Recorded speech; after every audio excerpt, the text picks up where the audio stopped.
reasonably quickly. And it's time for this do-nothing government to act. As I said, we have a do-nothing government, Micheál, a do-nothing Taoiseach, whose world tour continues while fails to get anything done at home. We don't object to our Taoiseach parading the world, eating the Ferrero Rochers, but we would prefer if he actually stayed at home and implemented his government programme and let some of his ministers do the overseas travel. And this is a brief snapshot of the last 4 months in our glorious leader's life. So in September he was handing over rugby balls in Canada. In November he was at the COP conference in Brazil. We have an environmental minister who could have done that. In November he was at the G20 in South Africa. The finance minister could have gone there. In November he remarkably stopped off for a jobs summit in Angola, where not one job has been created in Ireland as a result of his visit to Angola. And very defensive, oh, I'm here representing the country, nobody objects to me. Yeah, sorry, we do. We don't mind you on your overseas travel as long as you're implementing your government programme at home. But the government programme at home has not been implemented.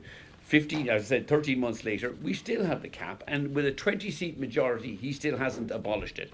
And it continues. In January, he was off in China for 4 days with the Ferrero Rochers, and this week, where is he? He's dossing in Davos. Tonight, they're hosting a dinner for 80 people, top executives, to focus on jobs. The most important thing Micheál Martin could do for jobs would be to abolish a cap at Dublin Airport and let Ryanair and the other airlines get on with the job of growing traffic, growing tourism, and growing jobs in Ireland. But of course, that wouldn't involve him getting his photograph taken or nibbling on the Ferrero Rochers.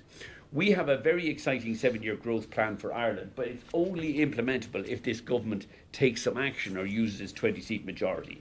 We believe we can grow traffic from 40 aircraft over in 2025 and 23 million passengers to 60 aircraft and 35 million passengers over the next 7 years. That would see dramatic growth at Dublin. Cork would grow from 4 to 7 aircraft, Shannon from 3 to 7 aircraft. We would open a new base in Knock, which is currently not a base, a 2-aircraft base in Knock.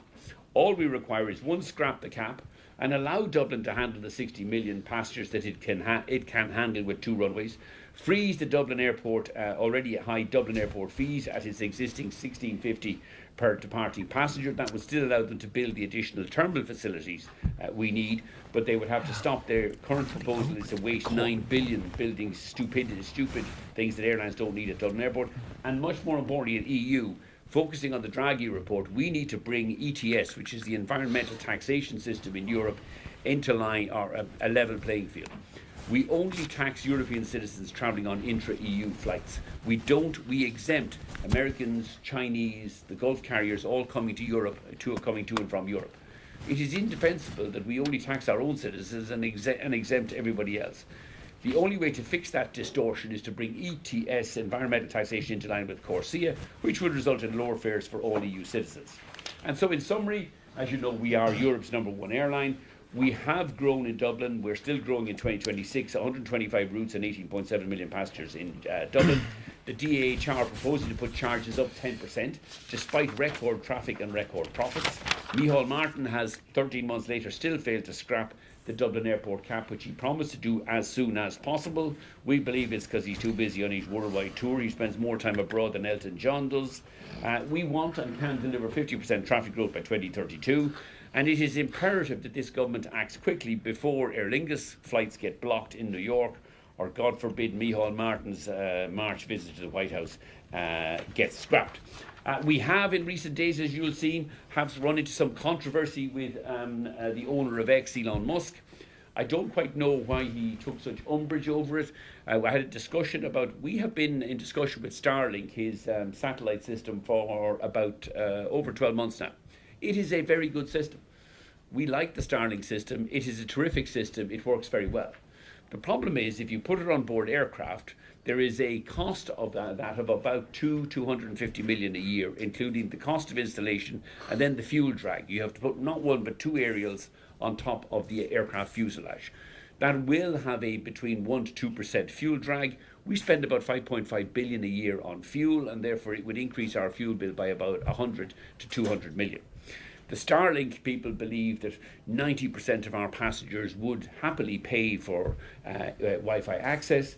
Our experience sadly tells us we think less than 10% of our passengers pay for this access, and therefore we can't afford to shoulder costs of between 150 or 250 million a year. If Starlink wants to fit the flights, fit our aircraft and pay for the fuel drag, we'd happily put them on board. But the only way we see Starlink working on board our aircraft on short-haul flights is if you give it away for free. And like most things in life, if you give it away for free, passengers will use it. If you want passengers to pay something modest like €1, €2, or $3 on our average 1 hour, 15-minute flights, we think less than 10%, I think, and that's even optimistic, probably less than 5% of passengers will take this up. I thought that was a reasonably measured response to why we're not using Starlink. Elon Musk apparently took great umbrage and resorted to insulting me on X the weekend, calling me an idiot. I think yesterday he also rounded on me and called me I think a retarded twat. All I would say to Elon Musk is he would have to join the back of a very, very, very, very long queue of people who already think I'm a retarded twat, including my 4 teenage children. But we do want to thank him. We've had, I think, over 3 or 4 million hits on this seat sale our IT team launched yesterday, which is the Big Idiot seat sale. There's 100,000 seats available for sale at just $16.99, which just goes to show that Europe leads the world in low airfares. There's no airfares like this in North America. And we're later on this morning going around to the ex-offices in Cumberland House to present or to give Elon Musk a free ticket. He doesn't even have to pay the $16.99, a free Ryanair ticket, to thank him for the wonderful boost in publicity, which has seen our bookings rise significantly. They're up about 2 or 3% in the last 5 days, which given our volumes is a very significant boost. So thank you to Mr. Musk. I take no insult at all as being called an idiot or a twat. As anybody with teenage children would know, you're frequently called an idiot and a twat at home. I don't need to go outside to be insulted. But he's wrong on the fuel drag. We noticed he was holding a poll about should he launch a bid for Ryanair. We're a publicly owned company. He's free to do so at any time, but non-European citizens cannot own a majority of European airlines. But if he wants to invest in Ryanair, we would think it's a very good investment, certainly a significantly better investment than the financial returns he's earning on X. And we want to thank him sincerely for the additional publicity. Eddie, anything else you want to add in terms of the growth strategy for Ireland? No, I mean, or your reflections on, have you also called me an idiot and a twat on a regular basis? But no, you're quite right. I mean, on the whole connectivity, there are lots of companies doing this, and you got the 3 parties, you got the customers, you got the providers, you got the airline, and I think it'd be actually much less than 5% of people would actually pay for it. I'd say Wi-Fi would be a good thing to have on board, but it would make our fuel more expensive because there is some drag on that. And when we come up with a solution, then we'll have Wi-Fi on board, but we're not paying for it. Sure. Okay, any questions? Yep. John. Wi-Fi is something that's come up for many years in airlines, and you mentioned that kind of fuel drag. Why have you been talking to Starlink for 12 months if you know that obviously you don't really want it, that it's going to incur that kind of cost in terms of the fuel, the drag, etc.? Would you even think of trialling it on some of the aircraft to see what happens and see what the take-up is like? I mean, look, there would clearly be a demand for Wi-Fi on board our aircraft if it was free. You know, other airlines, mainly long-haul carriers like Aer Lingus, like Lufthansa and others, are talking about installing Wi-Fi on board as a facility and giving it out for free. But their average fares, particularly on long haul, are over €1,000. Our average fares are €45, and we cannot afford that kind of to pay that 150, 250 million cost to install Wi-Fi unless it can be paid for. We have had discussions with Starlink and other providers, Amazon, Vodafone, and others. A lot of it has focused on, you know, how can is there a way we can jointly put this on board? We'll trial it for you. We give you a platform with 200 and 300 million passengers across Europe, but you pay for it, you sponsor it, or can we get joint sponsorship? Like, there's always ways of which you're looking at creative solutions that might overcome what is our fundamental issue with putting Wi-Fi on board, and that's cost. We don't believe passengers will pay for it, but it would certainly be a welcome addition if we can in some way finance it and put it on board our aircraft for free. Michael? Yeah, and we've had many years of experience. You get on board our aircraft. Lots of people are there on 1 hour flights, but they're on their laptop. They have Netflix and all this kind of stuff. We don't believe there is significant demand on the basis that people would pay for it on 1 hour flights. Sorry, Michael. Stephen Murphy, Sky News. Elon Musk on X has now called you an insufferable chimp. Is that kind of rhetoric really insulting to the chimpanzee community? And should anyone take this spat seriously at all? I mean, the share price hasn't moved much. EU regulations prevent him from trying to buy Ryanair in any case. Is this not just a case of two highly successful, publicity-hungry businessmen trading immature barbs at each other to get tons of free publicity? I think that's a very unfair characterisation. I do think it's unfair on chimps, but it is very good for our bookings. And if we can prolong these we love these PR spats that drive bookings on Ryanair. I'm sure it does wonders for Elon Musk and his X or whatever subscribers he has on X as well to be fighting with somebody. But if it's as long as it doesn't involve safety, and we've never compromised on safety, any of these spats are great for bookings and great for awareness all over Europe. But he's putting humanity on Mars, and you're saying he doesn't know anything about aerodynamics. Well, I mean, that's pretty self-evident. His claim is that there is no aerodynamic drag by putting aerials on top of, which comes as a great surprise to both Boeing and Airbus, who have spent literally 100 years refining the aerodynamics of aircraft. I mean, we're fitting little winglets on the side of our, scimitar winglets on the side of the wings of our aircraft at a cost of, a couple of $100,000. But they save about 2 or 3%. They improve. So tiny little amounts of improvements in fuel drag result in very significant fuel savings. But tiny impediments like aerials hanging off aircraft would add to costs. But we're very happy to continue the controversy. I welcome, I welcome the accusation that I'm a chimp. I think it's somewhat unfair on the chimp community, but chimp, as long as it increases Ryanair bookings through January, February and March, it's all good fun and entertainment. Yes, sir. You described X as a cesspit. Yes. In style of Elon Musk, do you think X would be less of a cesspit if it was led by somebody called Ryan? And who would your preference of Ryan be? Look, I mean, I have very little time. I do believe social media, X in particular, is a cesspit. I'm not a member, never have subscribed, don't participate in it. But I find my personal objection to social media is anonymity.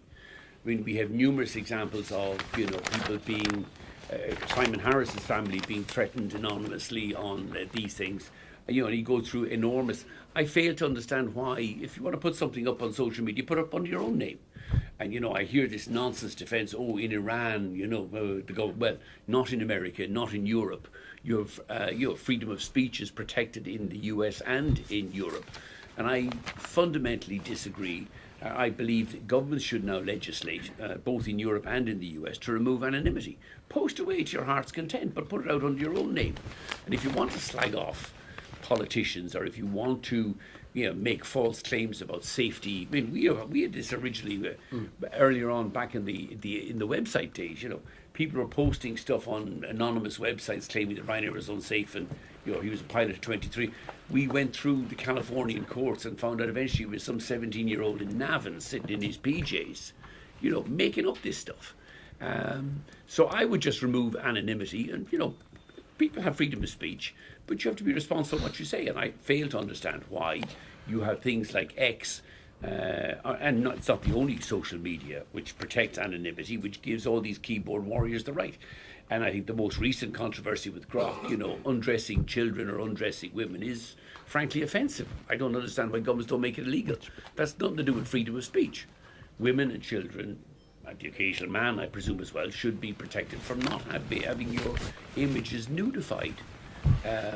There's enough porn out there for those who want to watch porn, but I think it is a social media and things that enable nudification or paedophilia or child abuse, and there's lots of cases of that, should be outlawed.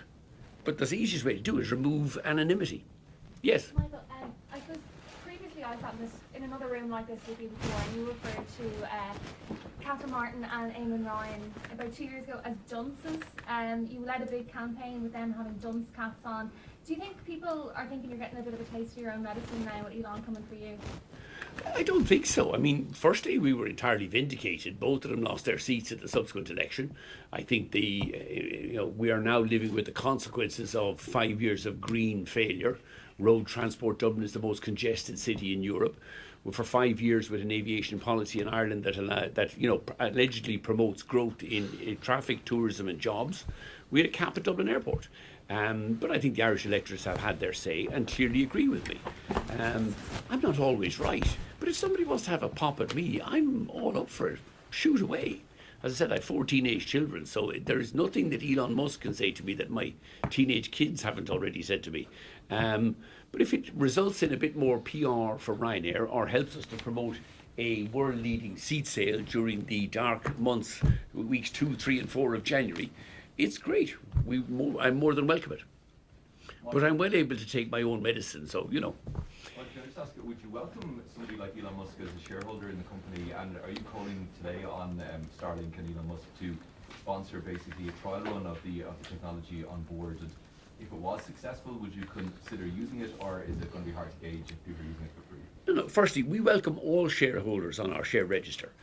Now, obviously, we have an obligation to have a majority to remain EU owned and controlled. So it would not be possible for Elon Musk, even if he wanted to acquire Ryanair. But I would certainly encourage him to invest in Ryanair. I think it's one of the best airline investments. In fact, I think it's one of the best investments out there.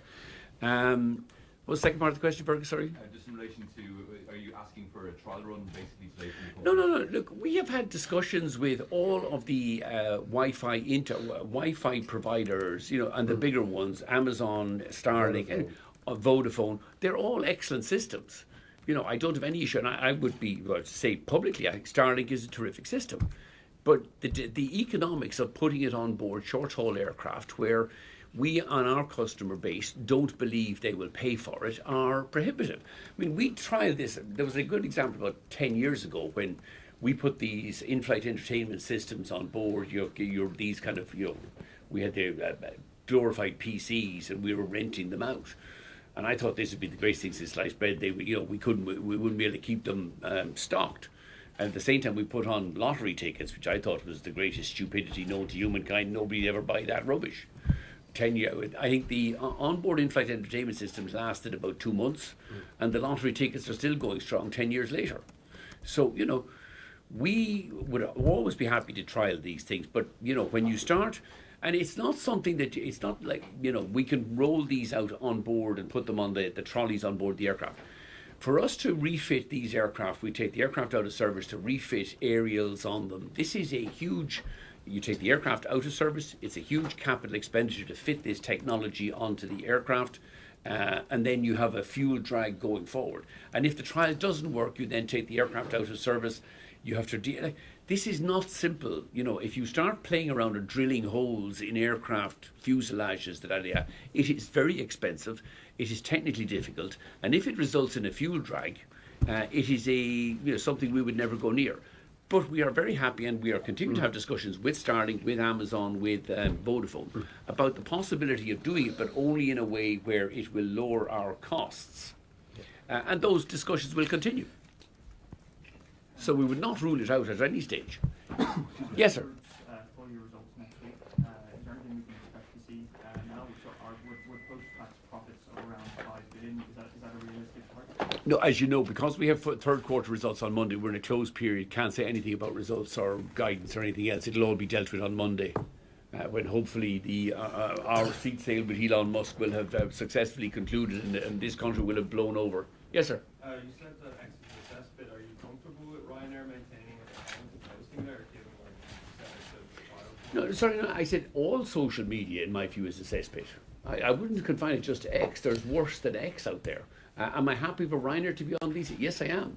We have to be out there. Whether it's on Facebook or Instagram or Snap. Oh, God help us. We're on TikTok. We have one of the biggest corporate accounts on TikTok, which I think personally is the greatest amount of rubbish I've ever seen. I don't see much of it. Talking airplanes. Jesus. Is this what the world is coming to? But if that's where you can reach the younger generation, that's fine. But on all of these sites, we post on Ryanair, we post under our own name. we say something wrong, we're responsible for it. What I think should be stopped and what governments should tackle, both at European and US level, is remove the anonymity. So I have no difficulty with social media as long as everybody's posting on their own names, but I think it's fundamentally wrong that people are out there with all the various scandals, whether it's nudification or child pornography or suicide ideation, whatever that is. Do it under your own name and fine. Then at least you're maintaining and protecting freedom of speech, but stop this thing where keyboard warriors can use anonymity to death threats at politicians. Like, nobody deserves that kind of stuff. Female celebrities who are nudified on these things, they don't deserve that. And we need to have a bit more common sense this thing. When governments seem to be frozen, now, I'm not surprised our government is frozen because Micheál Martin is useless anyway. You know, with a 20-seat majority, 15 months later, he still hasn't scrapped a stupid cap that he's completely ignored already. But, you know, we need to be much tougher. And he's out there in Davos today, passing around the Ferrero Rochers with representatives from X and all the other American social media companies. Well, he needs to carry a big stick and do something. Europe should be doing something about removing anonymity from social media and trying to tidy that crap up. Michael, Yes. have you had any direct contact with Elon Musk since the spat, and what do you think his motivation is? I have no direct contact with Elon Musk. I am not, as you will know, on X. I don't think I have any way of reaching him.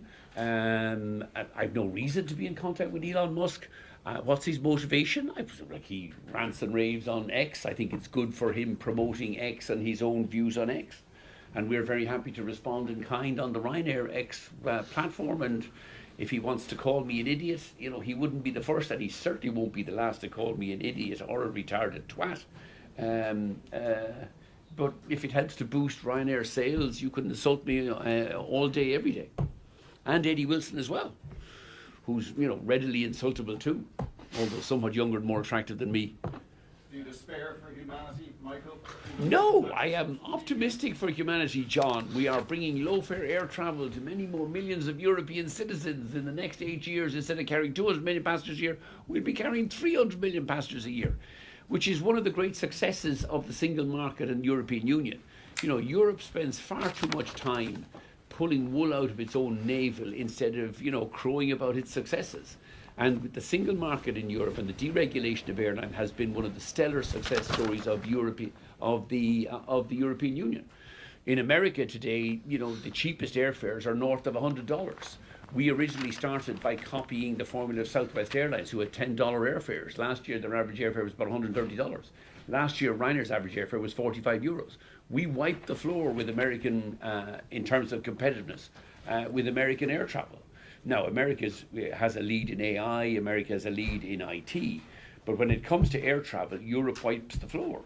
That doesn't mean that Ursula von der Leyen, you know, shouldn't be doing something on reforming ATC, you know, a level playing field on environmental taxation. As the Draghi report highlighted, there is much to be done, but she's not much use either. So we will continue to campaign for further reform. But no, I look forward with nothing but enthusiasm for humanity and the human race if we could just move the kids a little bit more off social media. But they will adapt to that. I remember when I was young here in the late 60s, early 70s, and we used to watch, I think, about 3 hours of television in the evening. RT would come on at about 6 o'clock, one station, black and white, and we'd watch Wanderley Wagon and a few other programs. And the kids, my grandparents thought, your heads will be fried. Oh, you're watching too much television. You know, now you're 24-hour television, and the kids are on wall-to-wall social media. Do you think we should follow Australia's route and try and ban it for I think anybody trying to ban social media to under 16s is wasting your time. You may as well be, I can't remember what it was,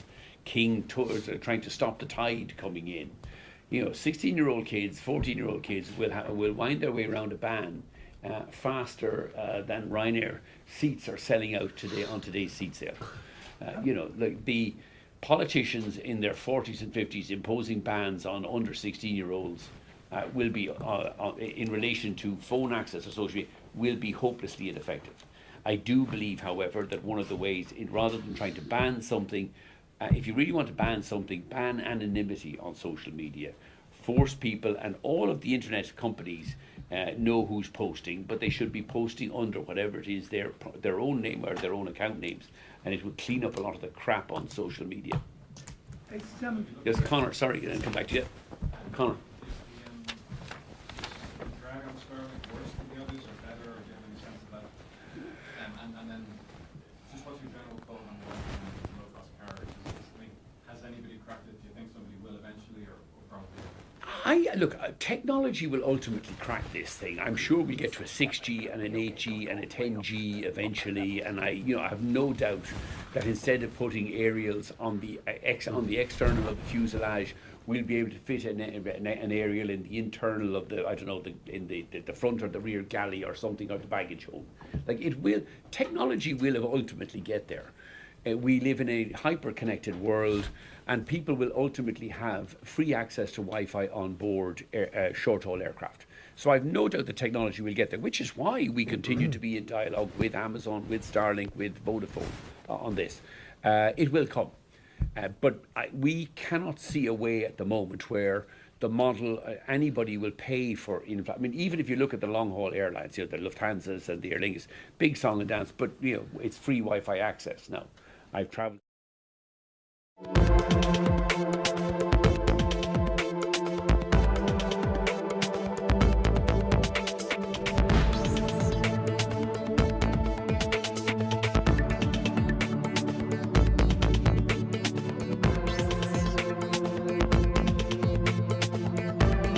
To sound and understand it, understand the meaning of it, understand the structure of it, and reason about what to do about it. And so, for the first time, we now have a computer that is not pre-recorded, but it's processed in real time, meaning that it's able to take the context of the circumstance, whatever the environmental information, the contextual information, and whatever information you give it, it could reason about what is the meaning of that information and reason about your intent, which could be described in a really unstructured way. You describe it however you want to describe it. We call it prompts, but you describe it however you like to describe it. And to the extent that it can understand your intention, it could perform a task for you. Now, the important thing about this is that because we're reinventing that entire computing stack, the question is, what is AI? When you think about AI, you think about the AI models. But it's really important to understand industrially, AI is actually essentially a 5-layer cake. At the bottom is energy. AI, because it's processed in real time and it generates intelligence in real time, it needs energy to do so.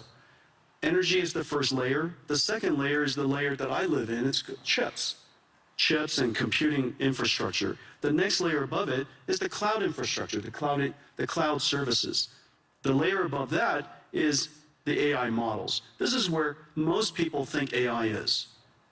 But don't forget that in order for those models to happen, you have to have all of the layers underneath it. But the most important layer, and this is the layer that's happening right now, the reason why last year was an incredible year, frankly, for AI, is that the AI models made so much progress that the layer above it, which is ultimately the layer that we all need to succeed, the application layer above that.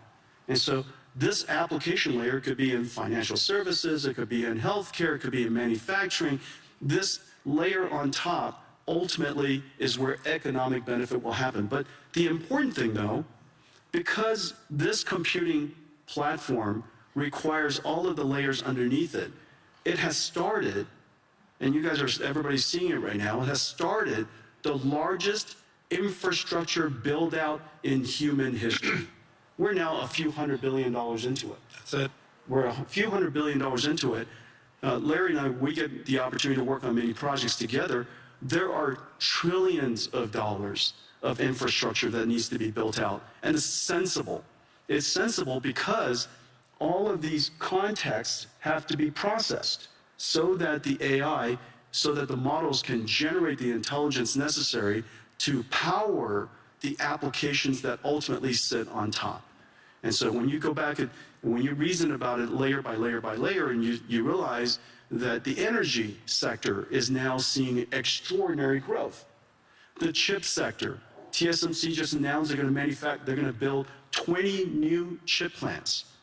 Foxconn, working with us, and Wistron and Quanta, building 30 new computer plants, which then go into these AI factories. So we have chip factories, computer factories, and AI factories all being built around the world. And memory. And memory, right, exactly. Those chip fabs. Micron has started investing $200 billion in the United States. SK Hynix is doing incredibly. Samsung is doing incredibly. You could see that entire chip layer growing incredibly today. And now, of course, we pay a lot of attention to the model layer, but it's really exciting that the layer above them is really doing fantastically. And now, one indicator is where the VC funding going into. Last year, 2025, was one of the largest years in VC funding ever. And last year, most of the funding went to what is called AI native companies. These are companies in healthcare, they're company in robotics, and company in manufacturing, financial services. All of the large industries in the world, you're seeing huge investments going in to those AI natives because for the first time, the models are good enough to build on top of. So let's just dive a little further.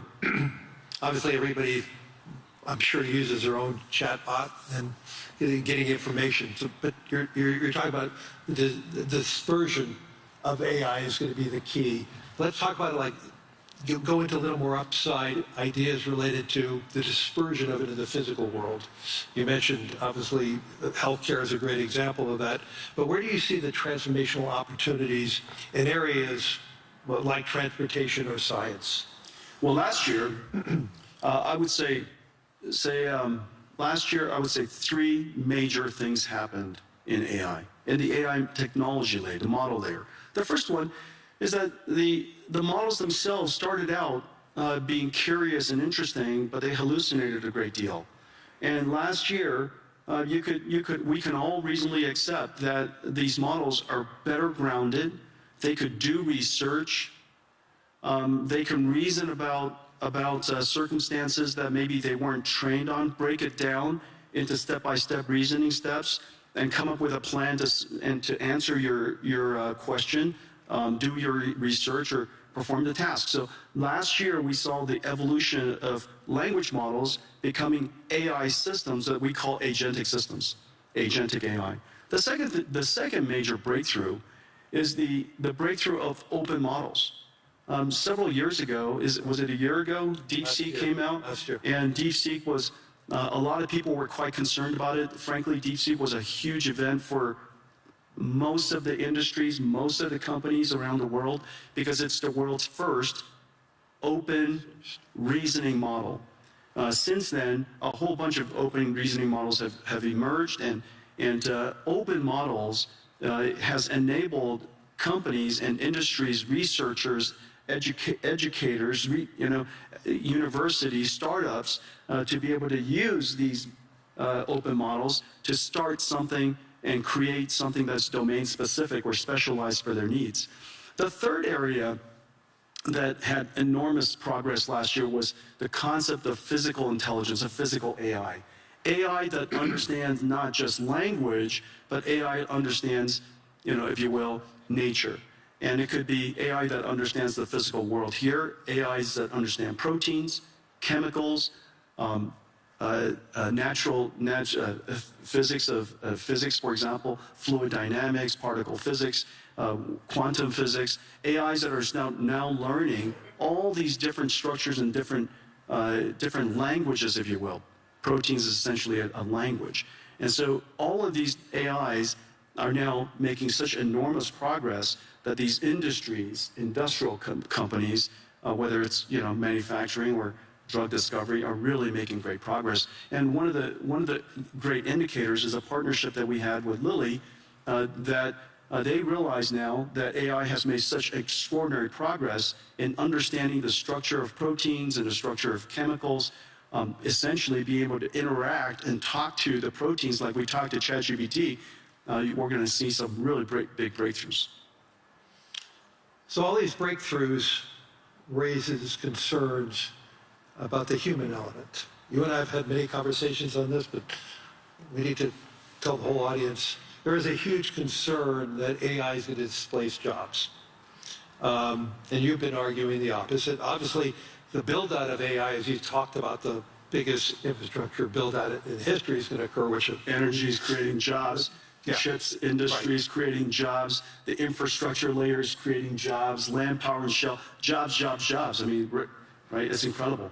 So let's get into that in a little more detail. So you actually believe we're going to face labor shortages. And so how do you see that AI and robotics changing the nature of work rather than eliminating it? Yeah, there's several different ways that we could think through it. First of all, this is the largest infrastructure build out in human history. That's going to create a lot of jobs. And it's wonderful that the jobs are related to tradecraft. We're going to have plumbers and electricians and construction and steel workers and network technicians and people who install and fit out the equipment. And all of these jobs, in the United States, we're seeing quite a significant boom in this area. Salaries have gone up, nearly doubled. And so we're talking about six-figure salaries for people who are building chip factories or computer factories or AI factories. And we have a great shortage in that. And I'm really delighted to see so many people in so many countries really recognizing this important area. You know, everybody should be able to make a great living. You don't need to have a PhD in computer science to do so. And so I'm delighted to see that. The second thing to realize, and so we theorize about the automation of tasks and things like that, and what is the implication to jobs. I'll just offer some anecdotes. These are real world anecdotes of what has actually happened. Remember 10 years ago, one of the first professions that everybody thought was going to get wiped out was radiology. And the reason for that was the first AI that became superhuman in capability was computer vision. And one of the largest applications of computer vision is studying scans by radiologists. Well, 10 years later, it is true that AI has now completely permeated and diffused into every aspect of radiology. And it is true that radiologists use AI to study scans now. The impact is 100%, and the impact is completely real. However, not surprisingly, I say not surprisingly, if you reason from first principles, not surprisingly, the number of radiologists have gone up. Is that because of lack of trust or is that because the human interaction with the results of AI is a better outcome? Exactly. The reason for that is because a radiologist, the purpose of their job is to diagnose disease, to help patients diagnose disease. That's the purpose of their job. The task of the job includes studying scans. The fact that they're able to study scans now infinitely fast allows them to spend more time with patients, diagnosing their disease, interacting with the patients, interacting with other clinicians. Well, surprisingly, also not surprisingly actually, as a result of that, the number of patients that the hospital can see has gone up. Because, there are a lot of people waiting a long time to get their scans done. And so now, because the number of patients have gone up, the revenues of the hospital has gone up, they hire more radiologists. This is the same thing that's happening to nurses. We're 5 million nurses short in the United States. As a result of using AI to do the charting and the transcription of the patient visits, nurses spend half of their time charting. And now they could use AI technology, and one particular company, Abridge, a partner of ours, doing incredible work. As a result of that, the nurses could spend more time visiting patients. Human touch. That's right. And because you can now see more patients, and we're no longer less bottlenecked by the number of nurses, more patients could get into the hospital sooner. As a result, hospitals do better, they hire more nurses. And so surprisingly, AI is increasing not surprisingly, AI is increasing their productivity. As a result, the hospitals are doing better. They want to hire more people. You have too many people waiting too long to get into hospitals. And so these are two perfect examples. Now, the easiest way to think about what is the impact of AI on a particular job is to understand whether the job, what is the purpose of the job, and what is the task of the job. If you just put a camera on the two of us and just watched us, you would probably think the two of us are typists because I spend all of my time typing.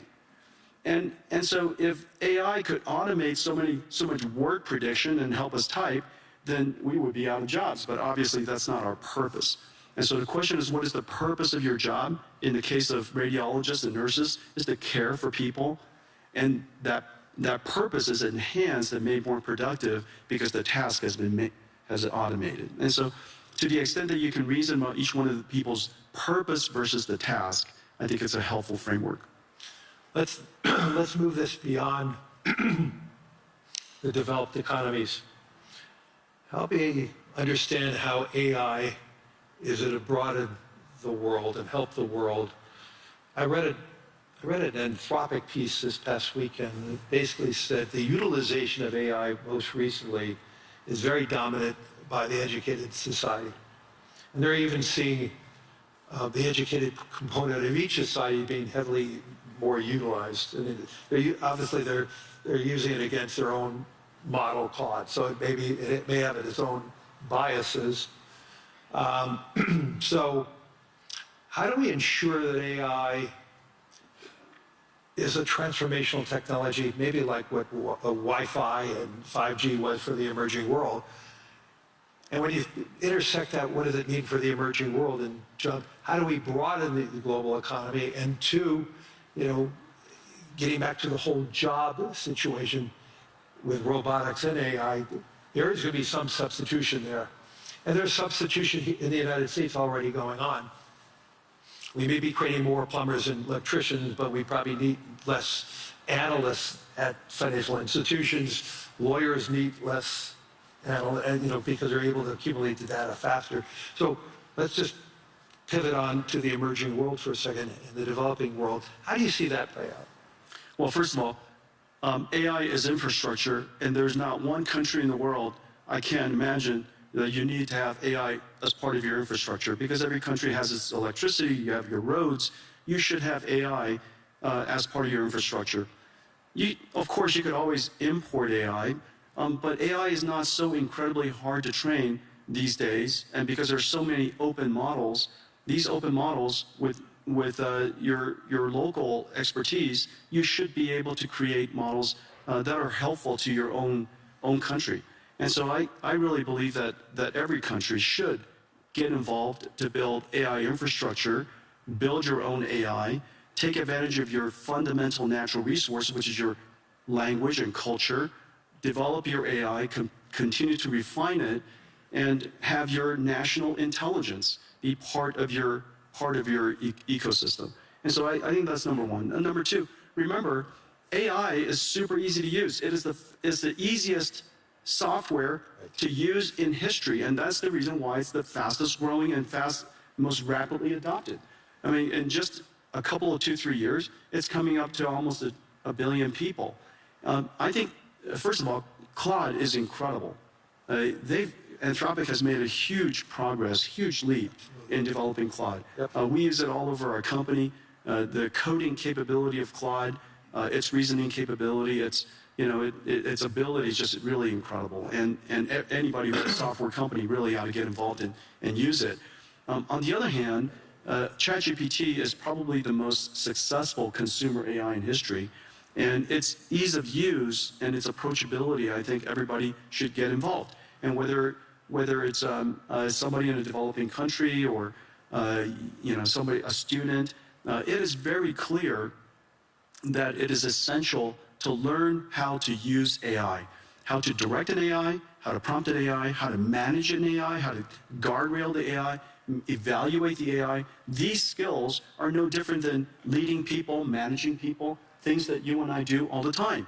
So in the future, instead of biological, carbon-based AIs, in the future we're also going to have digital versions of AIs, silicon versions of AIs, and we'll have to manage them. They're just part of our digital workforce, if you will. And so I would advocate that for the developing countries, build your infrastructure, get engaged in AI, and recognize that AI is likely to close the technology divide. Right. Because it is so easy to use and so abundant and so accessible.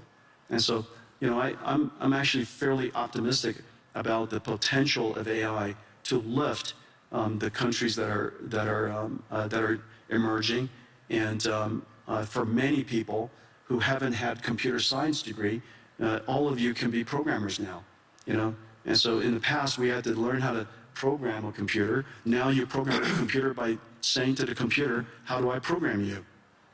And if you don't know how to use an AI, just go up to the AI and say, "I don't know how to use an AI. How do I use an AI?" And it would explain it to you.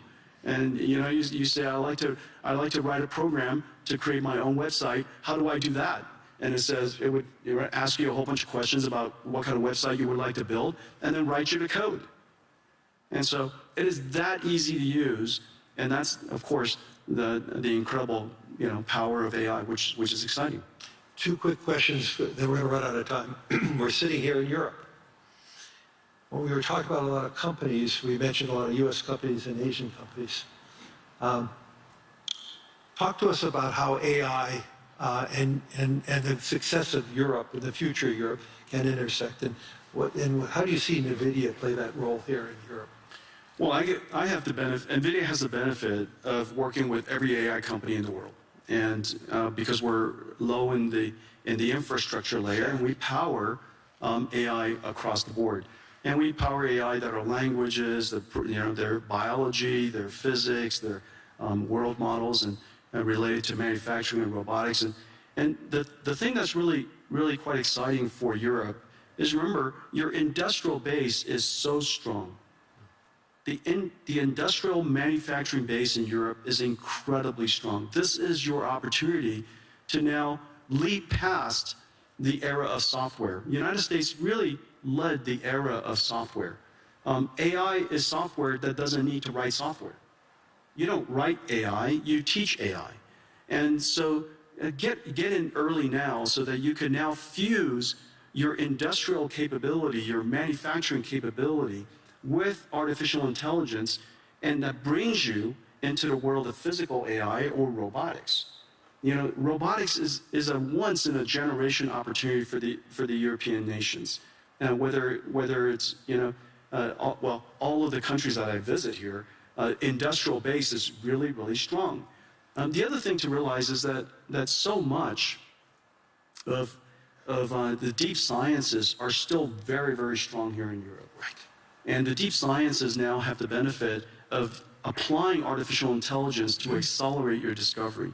And so I think that it's fairly certain that you have to get serious about increasing your energy supply so that you could invest in the infrastructure layer so that you could have a rich ecosystem of artificial intelligence here in Europe. So what I'm hearing is we're far from an AI bubble. The question is, are we investing enough? Let's turn it around, because there's so many people talking about a bubble, but the question is, what I'm hearing from you is, are we investing enough to do what we need to do to broaden the global economy? And so one good test on the AI bubble is to recognize that NVIDIA has now millions of NVIDIA GPUs in the cloud. We're in every cloud, we're used everywhere. And if you try to rent an NVIDIA GPU these days, it's so incredibly hard. And the spot price of GPU rentals is going up. Not just the latest generation, but 2-generation-old GPUs. The spot price of rentals are going up. And the reason for that is because the number of AI companies that are being created, the number of companies shifting their R&D budget. Lilly is a great example. 3 years ago, most of their R&D budget, all of their R&D budget, was probably wet labs. Notice the big AI supercomputer that they've invested in, the big AI lab, increasingly that R&D budget is going to shift towards AI. And so the AI bubble comes about because the investments are large. And the investments are large because we have to build the infrastructure necessary for all of the layers of AI above it.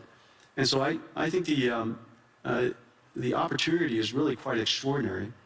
And everybody ought to get involved. Everybody ought to get engaged. we need more energy. I think that we all recognize that. We need more land power in Shell. We need more trade skill workers. And in fact, that population of workforce is so strong here in Europe. Yes. In a lot of ways, the United States lost that in the last 20, 30 years. But it's still incredibly strong here in Europe. It's an extraordinary opportunity you have to take advantage of. And so I would, I know that where Larry and I work, we see the investment opportunities and the investment scale is going up. The number of startups, as I mentioned earlier, that 2025, the largest investment year in VC history, over $100 billion around the world. Most of it was AI natives. And so these AI companies are building basically the application layer above. They're going to and go build this future. And I actually believe it's going to be a great investment for pension funds around the world to be a part of that, to grow with this AI world. And this is one of my messages as so many political leaders. We need to make sure that the average pensioner, the average saver, is a part of that growth. If they're just watching it from the sidelines, they're going to feel left out. And we want to invest in infrastructure. Right. Infrastructure is a great investment opportunity. This is the single largest infrastructure build-out in human history. Yep. Get involved. We're out of time. Hopefully everybody in the audience and everybody on the web streaming is seeing the power of Jensen Huang as a leader, not just a leader in technology and AI, but a leader in business and also a leader in heart and soul, which is really important today, having that leadership from the heart and the soul. So thank you, everyone. Thank you, everybody.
There is, there is.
We plan to discuss peace in Ukraine and Russia.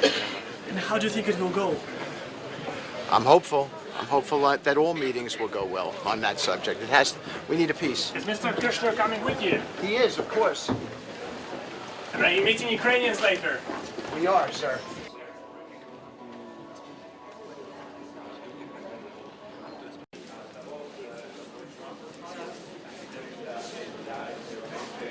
We plan to discuss peace in Ukraine and Russia. And how do you think it will go? I'm hopeful. I'm hopeful that all meetings will go well on that subject. We need a peace. Is Mr. Kushner coming with you? He is, of course. And are you meeting Ukrainians later? We are, sir.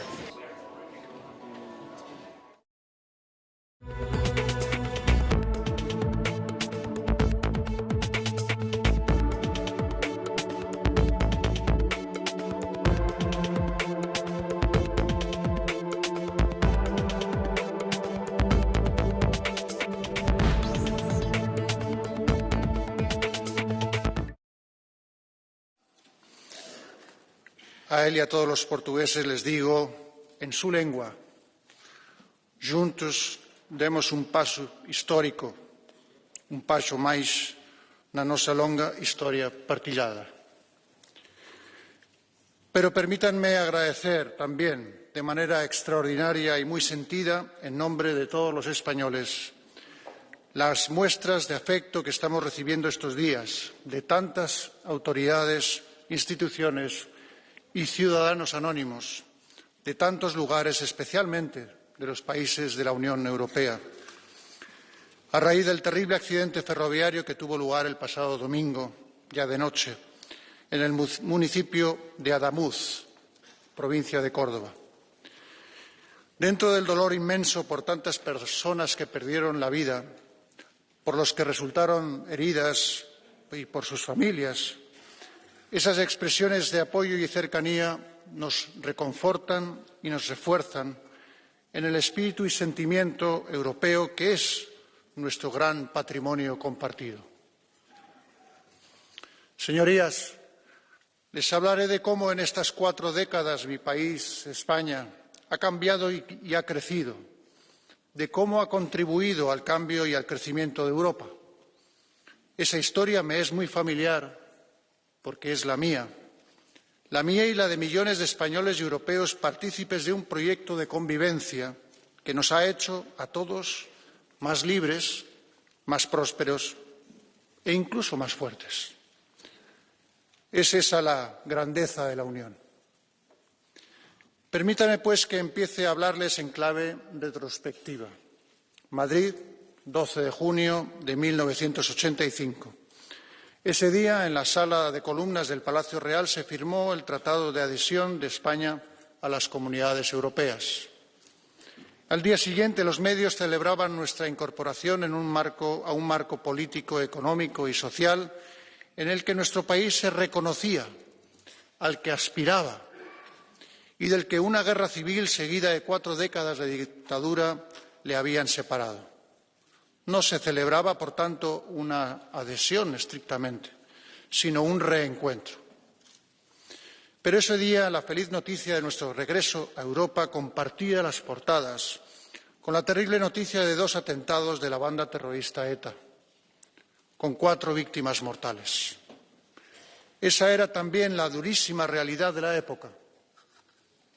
Quiero en esta Casa de los Europeos rendir homenaje a todas las víctimas del terrorismo, del odio y de la violencia.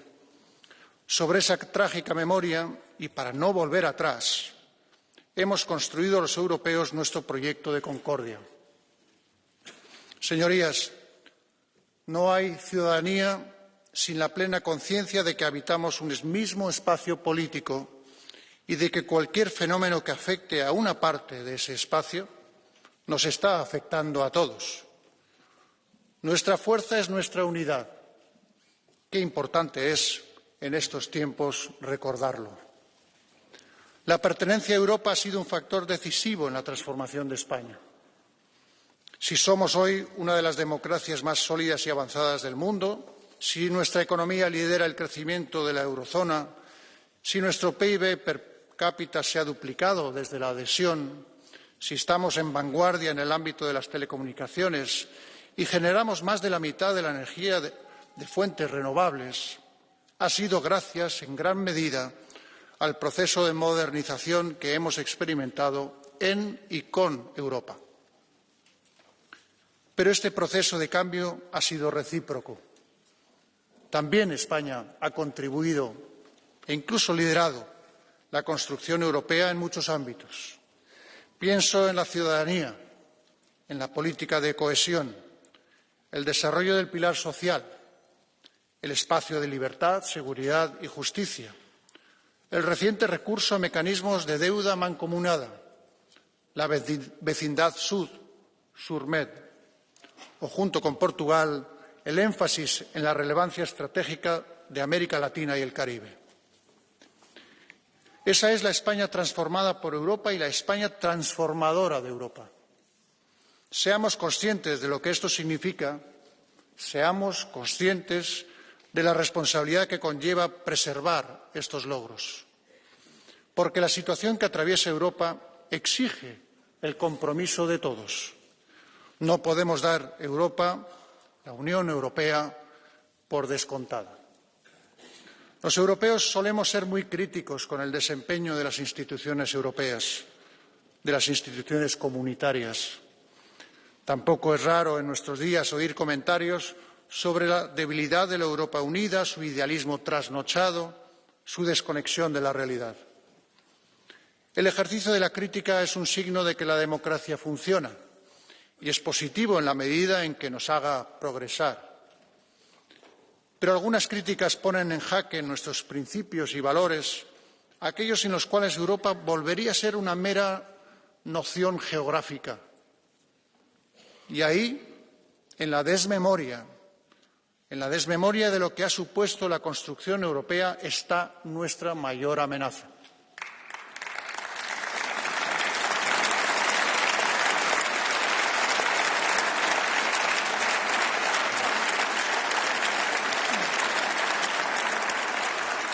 Nunca, como en estos tiempos oscuros, ha sido la idea de Europa tan necesaria.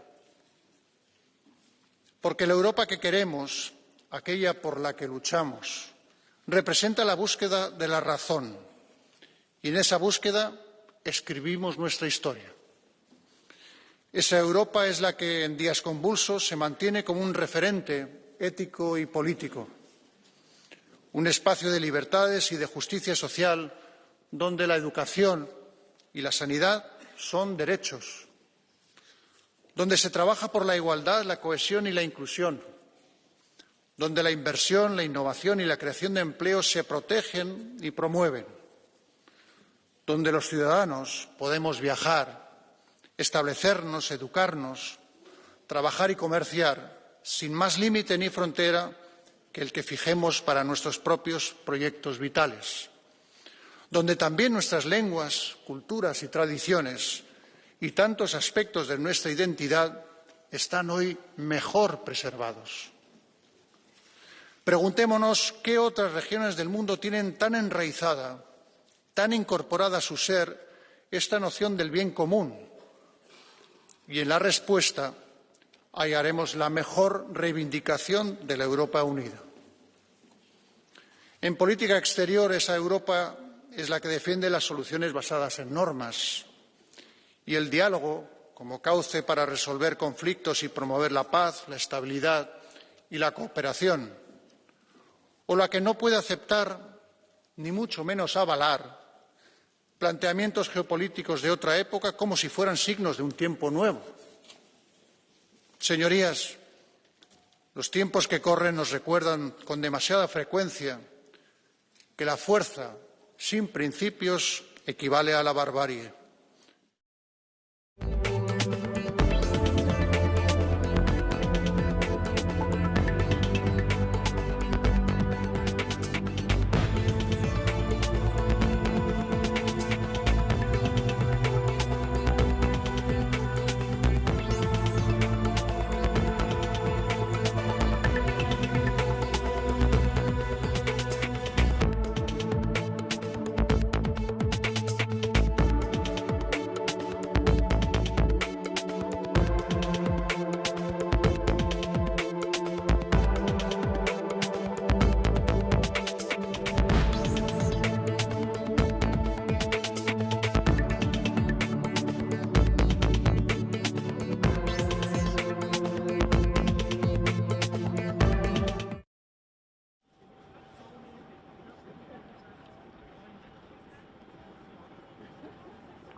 les hélicoptères. Là, ils sont tout au fond. L'avion, il viendra pas là. C'est pas grave. Bah, il va se poser là, mais il va peut-être prendre celle-là. Direct. Voilà. Ah, s'il vient là, c'est un miracle.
Die haben noch durchaus einen Baum verloren.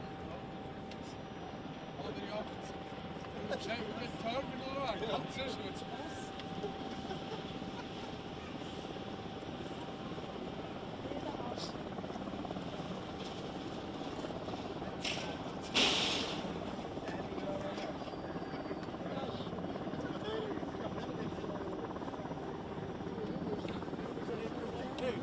Referiert,